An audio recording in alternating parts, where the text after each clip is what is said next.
Hello students, this is Alisha Miraj and you are watching A+S pharmacy. तो ये solved questions हैं आपके 2 मार्क्स वाले, जो जितने ज़्यादा मैं कर सकती थी कवर इसमें कर दिए। बाकी के थोड़े एक और इसकी वीडियो आएगी और आप उतना पढ़ लोगे, उससे एक्स्ट्रा कहीं से भी क्वेश्चन नहीं आएगा। तो इसमें जो भी क्वेश्चंस हैं मैंने सॉल्व करके दिए हैं, और जो क्वेश्चन मैंने लॉन्ग में सॉल्व करके दे चुकी हूँ तो मैंने वो सिर्फ क्वेश्चन यहाँ पे बता दिए हैं कि कौन कौन से हैं। तो फर्स्ट क्वेश्चन जो बहुत इंपॉर्टेंट है आपका, दैट इज़ डिफाइन फार्मेसी, क्योंकि फार्मास्यूटिक्स में ज़्यादातर पूछा जाता है कि फार्मेसी क्या होती है। तो the science and practice of discovering, producing, preparing, dispensing, reviewing and monitoring medication is known as pharmacy.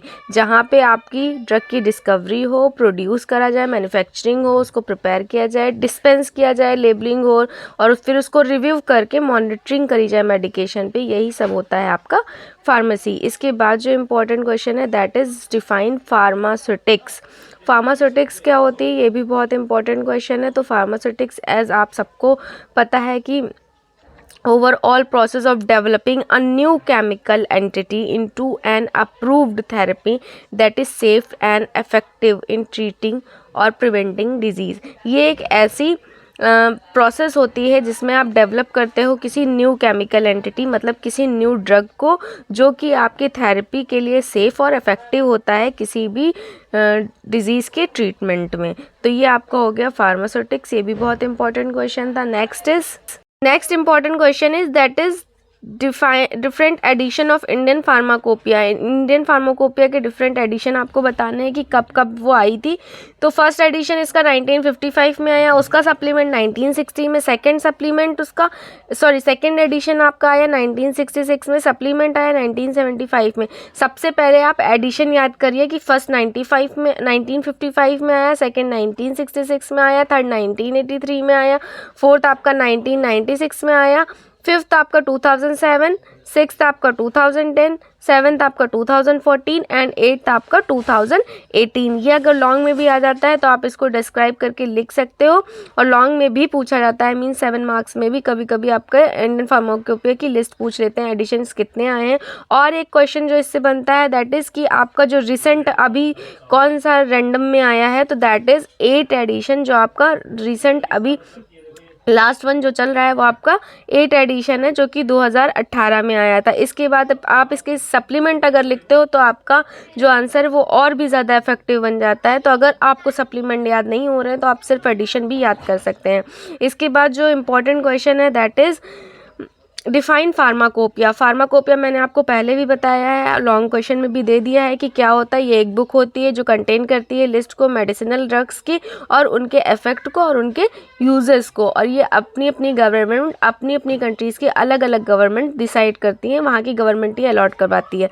तो इसकी डेफिनेशन हम देख सकते हैं कि an official publication containing a list of medicinal drug with their effect and direction for their use is known as pharmacopoeia. इतना आप definition लिख सकते हैं, क्योंकि 2 मार्क्स में आपके 2-3 लाइन के आंसर्स सफिशिएंट है। इसके बाद जो नेक्स्ट क्वेश्चन है that is enlist pharmacy as a career. Pharmacy as a career आपको बताना है। तो ये जो फ्लो चार्ट मैंने बताया, जैसे एकेडमिक्स हो गया, रिसर्च हो गया, क्लिनिकल ट्रायल्स हो गया, और क्वालिटी कंट्रोल हो गया, एश्योरेंस हो गया, फार्माको विजिलेंस हो गया, फार्मा मार्केटिंग हो गया, ये सारे आप अगर एक ही बार में लिख देते हैं तो ये इतना सफिशिएंट है। ये कभी कभी 7 मार्क्स में भी आ जाता है, मैंने उसमें भी आपको बताया था। और ये एक बार ज़रूर पढ़ के जाइएगा, जितने ये लिखे हुए हैं बस इतना आपको याद करना है। आपको सेंटेंस बनाने की कोई ज़रूरत नहीं है इसमें, आप बस इतना याद कर लीजिए। एकेडमिक्स होता है, रिसर्च होता है, क्लिनिकल फार्मेसी होती है, फार्मास्यूटिकल मार्केटिंग होती है, और मेडिकल राइटिंग होती है, क्वालिटी कंट्रोल, क्वालिटी एश्योरेंस होता है, रेगुलेटरी अफेयर्स होता है, फार्मास्यूटिकल मैन्युफैक्चरिंग होता है, फार्माकोविजिलेंस होता है, और हॉस्पिटल एंड कम्युनिटी फार्मासिस्ट होते हैं।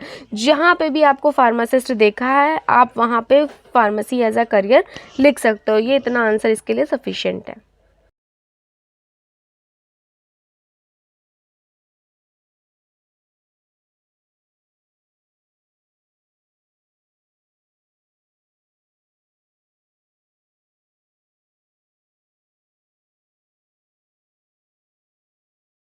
इसके बाद जो क्वेश्चन है, what do you mean by the term compendia. Compendia मैं आपको हिंदी में समझा देती हूँ कि जो आपकी फार्माकोपिया होती हैं और बाकी की जो स्टैंडर्ड बुक्स होती है, मतलब जिसमें स्टैंडर्ड आपको दिए जाते हैं मेडिसिन के, बाकी की अदर कंट्रीज़ की और इंडिया की सारी जब एक ही में मिला दीजिए तो उसे कंपेंडिया कहते हैं। अगर किसी मतलब कई बुक्स को आप कंबाइंड कर दे, कई स्टैंडर्ड बुक्स को आप कंबाइंड कर दे तो वो होगा कंपेंडिया।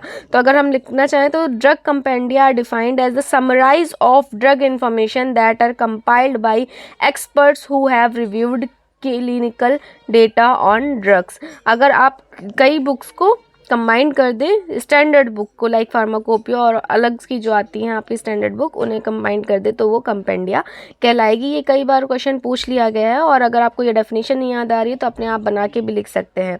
नेक्स्ट क्वेश्चन इज, इसके बाद जो नेक्स्ट क्वेश्चन होता है वो फादर ऑफ इंडियन फार्मेसी कभी कभी पूछा जाता है और कभी कभी फादर ऑफ फार्मेसी। तो इंडियन फार्मेसी मिस्टर महादेव लाल श्रॉफ, आप लोगों ने अभी बर्थडे भी मनाया था 6 मार्च को, तो आपको वो याद होंगे कि महादेव लाल श्रॉफ आपके इंडियन फार्मेसी के फादर हैं और फादर ऑफ फार्मेसी इज गेलेन। इसके बाद नेक्स्ट क्वेश्चन है that is definition of classified drugs. यहाँ पे ये क्वेश्चन बहुत पूछा जाता है, या तो आपसे पूछ लेंगे कि डोजेस फॉर्म क्या है या तो फिर उसकी क्लासिफाइड ड्रग्स पूछ लेंगे।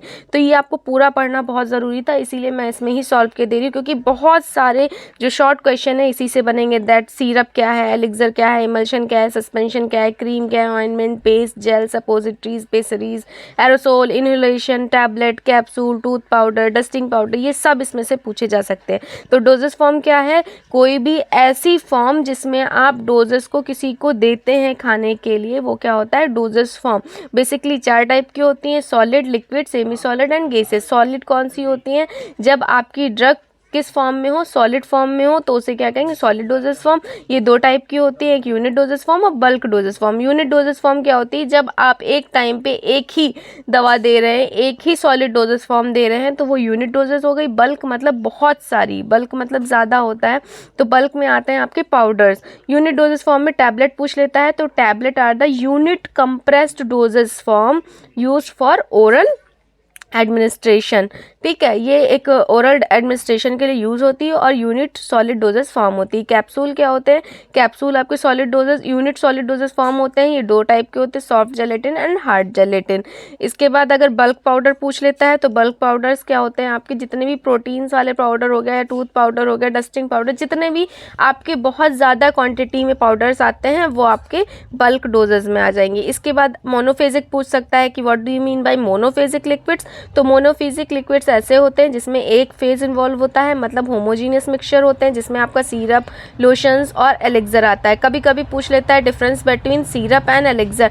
तो सिरप क्या होता है, एक normal solution, normal clear solution of sucrose is known as syrup, whereas elixir are the hydro alcoholic solution which are used for cough relieving. तो आप ये ज़रूर पढ़ के जाना, बहुत इंपॉर्टेंट है ये सिरप और एलिक्सर में डिफरेंस। इसके बाद लोशंस क्या होते हैं, ये भी मोनोफेजिक लिक्विड प्रिपरेशंस होती है जो एक्सटर्नल यूज़ के लिए होती हैं, हम लोग किसी भी स्किन पे लगाते हैं और ये फार्माकोलॉजिकल एक्शन देती हैं।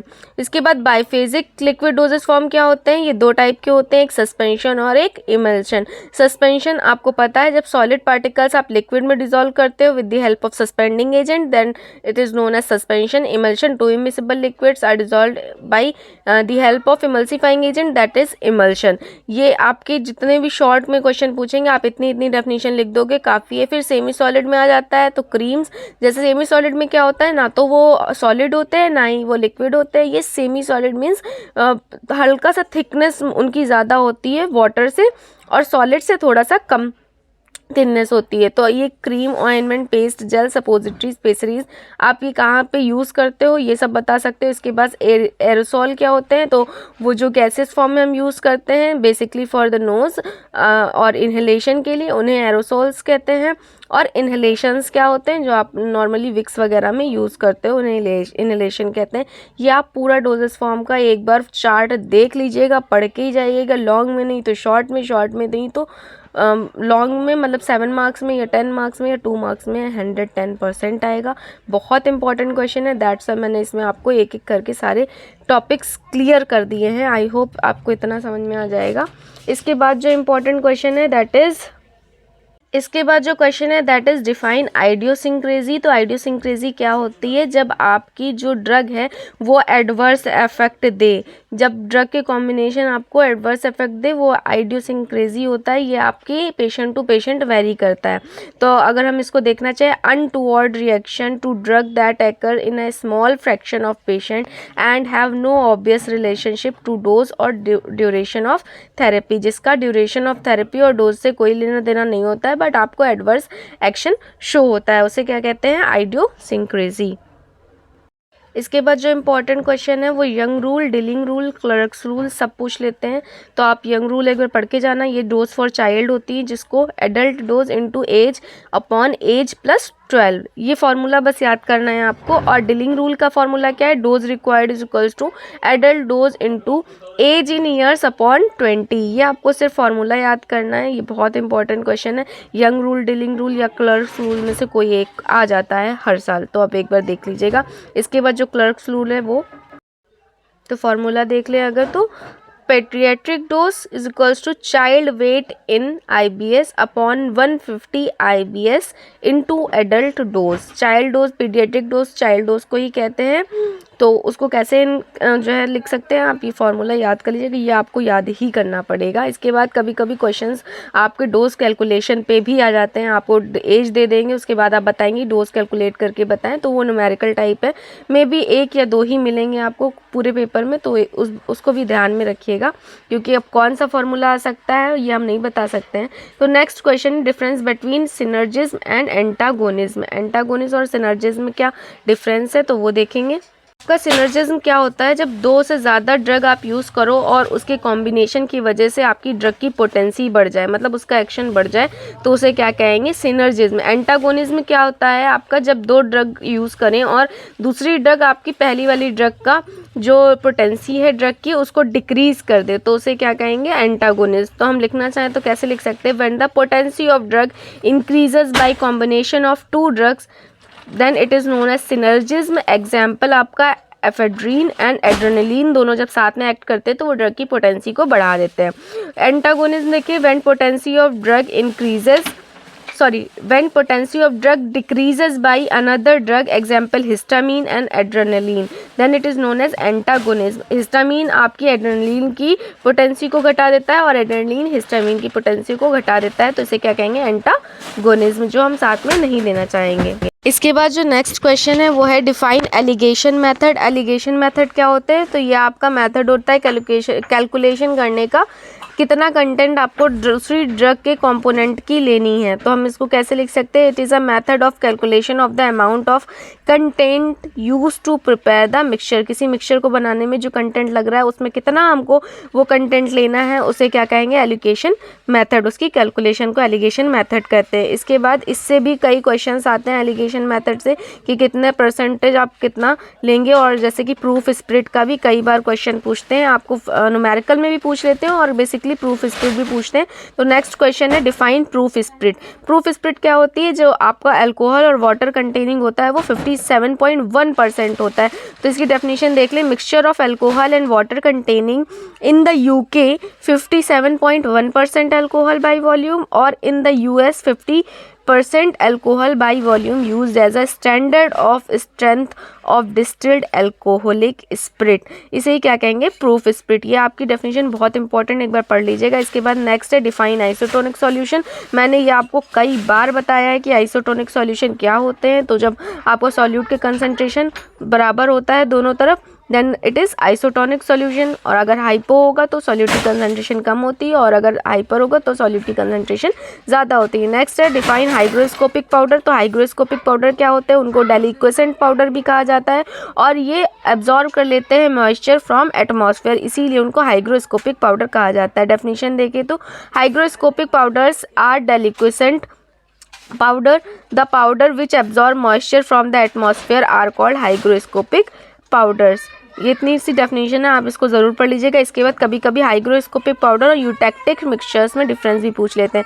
तो यूटैक्टिक मिक्सचर्स क्या होते हैं? Define eutectic mixture. तो the specific composition of at least 2 solid component that produce a change of phase to liquid at a certain temperature. ये क्या होती है? 2 सॉलिड जब एक साथ में मिलते हैं और डायरेक्टली वो गैसियस फॉर्म में या लिक्विड फॉर्म में चेंज हो जाए तो उन्हें क्या कहेंगे? यूटैक्टिक मिक्सचर। जैसे आपका कपूर होता है, उसको उसमें 2 कंपोनेंट मिले हुए होते हैं, उसको जलाते हैं हम तो वो डायरेक्टली सब्लिमेशन करता है, मतलब वो गैस में चेंज हो जाता है। इसे ही क्या कहेंगे? यूटैक्टिक मिक्सचर। आप अगर इसमें एग्जांपल देना चाहें तो आप कैम्फर का दे सकते हैं। इसके बाद नेक्स्ट क्वेश्चन जो है वो है, ये कुछ क्वेश्चंस है जो मैं आपको पढ़ा चुकी हूँ, तो ये डिफरेंस में आते हैं। Difference between suspension and emulsion, difference between efflorescent and effervescent powder, difference between hygroscopic and eutectic mixture and geometrical dilution. तो आपको ये क्वेश्चंस भी बहुत ज़्यादा पूछे जाते हैं, ये देख के ही जाना।